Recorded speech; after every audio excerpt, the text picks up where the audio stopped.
ఒక కోడలు ఒక అత్తని చాలా హింసించేస్తుంది. నా కళ్ళతో నేను చూశాను. కానీ నాకు చాలా బాధేస్తుంది. ఆ కోడలు చీపిరి కట్ట తీసుకొని అత్తని ఎలా పడితే అలా కొట్టేస్తుంది. అసలు ఆ ముసలితనం వచ్చింది మరి అత్తకి. మరి ఒకే ఒక్క కొడుకై ఉంటాడు.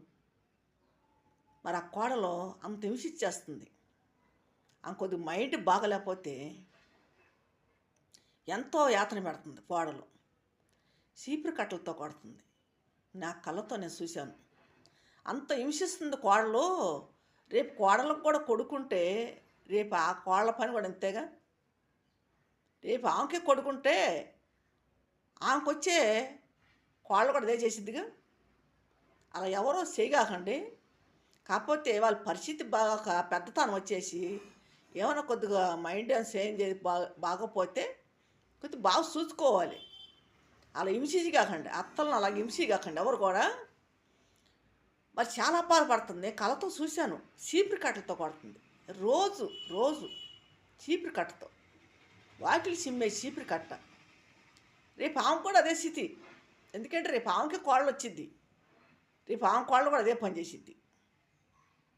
అలాగెవరు హింసించగాకండి. మరి వాళ్ళు బిడ్డలను కానీ కోడళ్ళకి కొడుకులను అప్పచెబుతున్నారు. మరి ఆ కోడళ్ళు అత్తల్ని ఆ పని చేస్తున్నారు. ఎవరో బాధపడగాకండి అంటున్నా అని చెప్పి మరి ఏ కోడలు అని తెలుసుకోవాలి. ఎందుకంటే వాళ్ళ అత్తని హింసిస్తే రేపు అదే కోడల్ని ఇంకో వాళ్ళ కోడలు హింసించిద్ది. వాళ్ళకి వచ్చే కోడలు హింసించిద్ది. అత్తలుగా కొద్దిగా ఆరోగ్యం బాగోకపోతే కోడళ్ళు అది బాగా చూసుకోవాలి. అది కోడళ్ళ బాధ్యత. అది కొడుకులకి కోడళ్ళకి బాధ్యత. అది కూతుర్లు అంటే ఒక ఇంటికి ఇచ్చి వెళ్ళిపోతారు కాబట్టి వాళ్ళకి బాధ్యత ఉండదు. వాళ్ళు చూస్తారు, చూడకుండా ఉండరు. కానీ కొడుకు కోడళ్ళ బాధ్యత ఎక్కువ ఉంటుంది. ఎందుకంటే సరస్తం వాళ్ళని చెప్పేసి వాళ్ళని పెంచి పెద్దవాళ్ళని చేసి ఒక ఇంటి వాళ్ళని చేసి వాళ్ళకి ఉద్యోగాలు తెప్పించి మరి వాళ్ళకి కూలి పనులు నేర్పించి చేతి పనులు నేర్పించి ఆ తల్లి తండ్రి ఎంతో బాధపడతారు.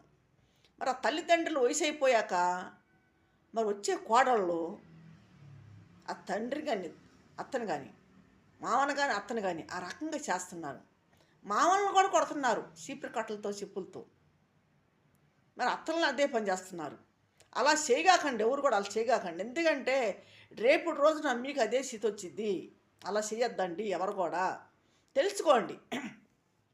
కాస్త అత్తల్ని గౌరవించండి. అత్తలతో కలిసిమెలిసి ఉండండి. మీరు